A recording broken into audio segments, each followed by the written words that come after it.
Hello viewers, आज मैं आपको मीन, मीडियन और मोड का बताऊंगी। ये बेसिकली जो है आपकी रिसर्च में जब स्टैटिस्टिक करते हैं हम उसमें आते हैं। स्टैटिस्टिक्स में तीन चीज़ें आ जाती हैं जो हम जिस तरह से हम डेटा मेजर करते हैं उसमें सेंटर ऑफ टेंडेंसी और मेजर ऑफ वेरिएबिलिटी और जो है आपकी सिमेट्री आ जाती है, यानी कि आपकी शेप कैसी हो गई उस डेटा की। अब उसमें जब सेंटर ऑफ टेंडेंसी है उसमें मीन, मीडियन और मोड आ जाता है। अब मीन जो है ये होता क्या है, ये है एवरेज होता है। जो भी आपकी डेटा हो उसका हम एवरेज जो निकालते हैं उसको हम मीन कहते हैं। ठीक है, जैसे आप यहाँ पे देख सकते हैं ये इसका फार्मूला है, sum of values divide by total number of values. यानी कि आपके फॉर एग्जांपल हमने डेटा ले ली 2, 6, 7, 8, ये आपकी डेटा है। ठीक है, अब इसको हम क्या करेंगे 2 + 6 + 7 + 8 और डिवाइड करेंगे। कितनी वैल्यूज हैं ये 1, 2, 3, 4, 4 से। ठीक है, यानी कि सम ऑफ वैल्यूज को डिवाइड करेंगे टोटल नंबर ऑफ वैल्यूज यानी कि 4 से डिवाइड करेंगे। ठीक है, तो जो आंसर आएगा वो क्या होगा आपका मीन। मीन जो है हम कब यूज करेंगे, जब आपकी जो डेटा है वो सिमेट्रिकल होगी, यानी कि आपकी जो कर्व बनेगी डेटा की वो नॉर्मल कर्व बनेगी, बेल शेप्ड। ठीक है, तब हम यूज करेंगे, तब जो मीन होगी वो मेजर ऑफ चॉइस होगी आपकी।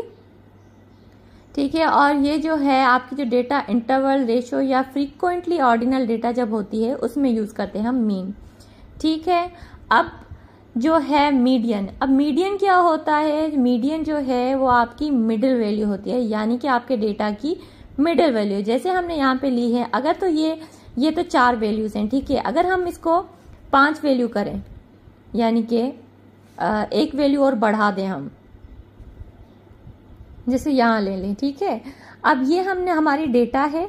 अब डेटा में ये टोटल वैल्यूज हैं जो कि 5 हैं। ठीक है, अब इसकी मिडिल वैल्यू यानी कि 2 इस तरफ है, 2 इस तरफ है, इसकी मिडिल वैल्यू क्या होगी 7। ठीक है, अब अगर आपके पास जो है वैल्यूज हैं वो 6 हो गई। ठीक है, यानी कि यहाँ जैसे यहाँ पे हमने 4 वैल्यूज की थी। ठीक है, अब इसमें 4 वैल्यूज की हम मीडियन कैसे निकालेंगे, फिर उसमें हम क्या करेंगे, अगर हम ये जैसे अभी 10 हमारी डेटा में नहीं है। ठीक है, सिर्फ ये 4 वैल्यूज हैं। अब इसमें हम क्या करेंगे, मीडियन कैसे निकालेंगे, ये जो 2 वैल्यूज हैं मिडिल की इसका हम एवरेज निकालेंगे, यानी कि 6 और 7 को प्लस करके डिवाइड करेंगे हम 2 से।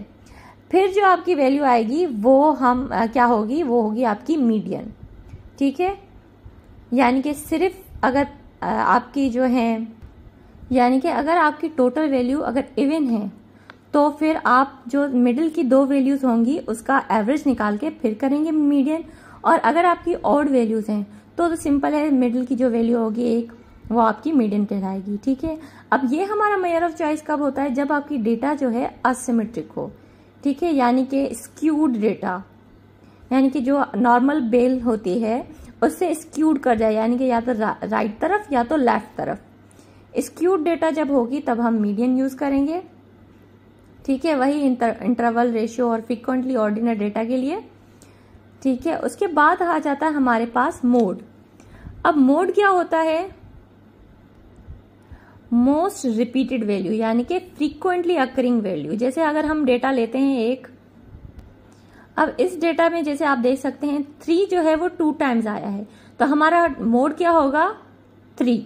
ठीक है, यानी कि आपकी कौन सी जो वैल्यू है वो मोस्ट रिपीट हुई है उसको हम मोड कहते हैं। अब मोड जो है वो 1 से ज्यादा भी हो सकते हैं, अगर जैसे कि 6 भी हो तो फिर हम इसको बाई मॉडल कहते हैं, यानी कि हमारे पास 2 मोड्स हैं। ठीक है, अब ये जो है वो मोस्ट कॉमनली जो है नॉमिनल डेटा के लिए यूज हो रहा है, यानी कि आपकी जो डेटा होती है जैसे कि आप जिसमें आपके आंसर जो होता है हाँ या ना में होता है। जैसे कि अगर आप पूछ रहे हैं, आप जेंडर पूछ रहे हैं, या तो फीमेल होगी या तो मेल होगी। ठीक है, उसका जो करेक्ट आंसर होगा वो 1 होगा। ठीक है, अब हाँ या ना का मतलब ये नहीं है कि आप नेगेटिव वैल्यूज, क्योंकि वैल्यूज आपके जो डेटा के जो आंसर्स हैं वो 2 से 3 भी हो सकते हैं। यानी कि फॉर एग्जाम्पल हम अगर लेते हैं, आप रिलीजन ले लेते हैं। अब रिलीजन में बहुत सारे ऑप्शंस आते हैं, मुस्लिम्स हो गया, क्रिश्चियन हो गया, हिंदू हो गया, लेकिन आपकी जो क्या होगी, आपका जो करेक्ट आंसर क्या होगा वो 1 होगा, तो वो भी मोड कहलाएगा। यानी कि आपकी नॉमिनल डेटा हो गई। अब नॉमिनल में जो सबसे ज्यादा रिपीटेड होगा आंसर वो होगा मोड, लेकिन इस मोड को हम दूसरे इंटरवल और रेशो इस टाइप की डेटा में भी यूज करते हैं, लेकिन नॉमिनल डेटा ना मीन करता है ना मीडियन करता है, ये सिर्फ मोड में आती है। ठीक है, अब इसकी जो फॉर एग्जांपल आप ये जो आपके वोटिंग होती है या पोल्स होते हैं, अब ये चीज आप अपनी जिंदगी में सबसे ज्यादा यूज कर रहे होते हैं, वो होता है मोड, जो आपको शायद पता भी ना हो।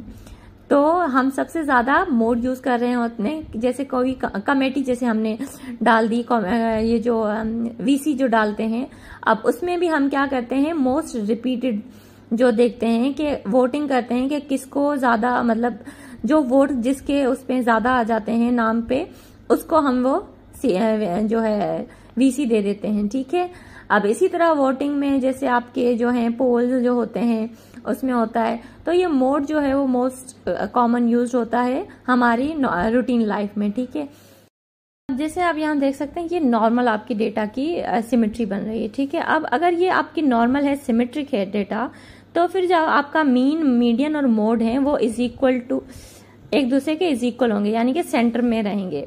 मीन, मीडियन और मोड तीनों, यानी कि mean is equal to mode, median is equal to mode, यानी कि आपकी जो तीनों चीजें हैं वो सेंटर में लाई करेंगी और तीनों इज इक्वल होंगी आपकी जो है अगर आपकी डेटा सिमेट्रिक है। ठीक है, इसके अलावा एक मेन पॉइंट क्या है, जो आपकी मीन है, mean is the one that varies least from sample to sample of any given population. ठीक है, इसीलिए जो मीन है वो आपकी greater than median, greater than mode. ठीक है, तो इससे हम क्या, मीन जो है वो मोस्ट पॉपुलर है अगर आप जनरल रिपोर्ट या सर्च कर रहे हैं उसमें। ठीक है, उसके बाद मीडियन आती है, उसके बाद मोड आता है। ठीक है, तो चलें आज का जो टॉपिक था वो यही था, मीन, मीडियन और मोड। आई होप आपको ये सब अच्छे से समझ आ गया होगा। थैंक यू गाइस, मेरे चैनल को लाइक और सब्सक्राइब जरूर कीजिएगा।